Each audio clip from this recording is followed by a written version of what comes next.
આજે અતિ સંક્ષિપ્ત શિવપુરાણમાં સદાશિવના અન્ય અવતારોની ચર્ચા કરીશું. તે મુજબ સદાશિવના યતિનાથ, બ્રહ્મહંસાવતાર, કૃષ્ણ દર્શનાવતાર, અવધૂતેશ્વરાવતાર, ભિક્ષુવર્યાવતાર, સુરેશ્વરાવતાર તથા બ્રહ્મચારી અવતારનો સમાવેશ થાય છે. યતિનાથ અવતારમાં શિવજીએ આબુ પર્વત પર રહેતા તેમના ભીલ ભક્તની કસોટી કરવા યતિનો વેશ લઈ તેમના ઘરે જઈ રાત રહેવા જગ્યા માંગી.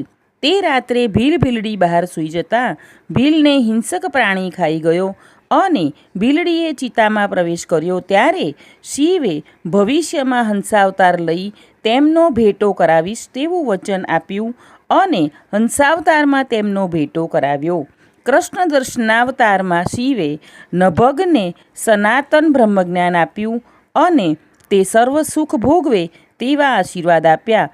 અવધૂત અવતારમાં શિવે દેવો સહિત ઇન્દ્ર બૃહસ્પતિની કસોટી કરવા અવધૂત સ્વરૂપ ધરી લીલાઓ કરી. ભિક્ષુવર્યાવતારમાં સદાશિવે એક બાળક તેડેલી ભિખારણની સામે ભિક્ષુ સ્વરૂપે પ્રગટીને બાળકનું પોષણ કરવા જણાવ્યું. સુરેશ્વરાવતારમાં દૂધની ઈચ્છા ધરાવતા ઉપમન્યુની ભક્તિથી પ્રસન્ન થઈ તેને પુત્ર તરીકે સ્વીકારી અમરપણું આપીને ઈચ્છા મુજબના ભક્ષ્ય ભોગવવાની આશીષ આપી.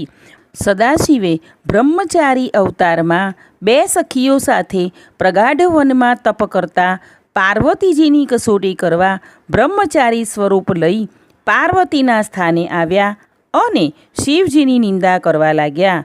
તેથી પાર્વતી ક્રોધે ભરાઈ વનમાંથી જવા લાગ્યા.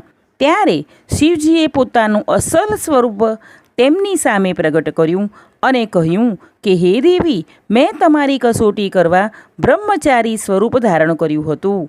હું તમારા પર પ્રસન્ન થયો છું. આમ કહી પાર્વતીના પતિ થવાનું વરદાન આપી તેઓ ત્યાંથી કૈલાસે ગયા. આમ આ વિડીયોમાં આપણે શિવજીના વિવિધ અવતારો, તેમણે કરી લીલાઓ તથા તેમને આપેલા વરદાનો સાંભળ્યા. આગળના સદાશિવના વિવિધ અવતારો સાંભળવા માટે આપણી આ ચેનલને લાઇક, શેર અને સબસ્ક્રાઈબ કરજો. મને સાંભળવા બદલ આપ સૌનો ખૂબ ખૂબ આભાર.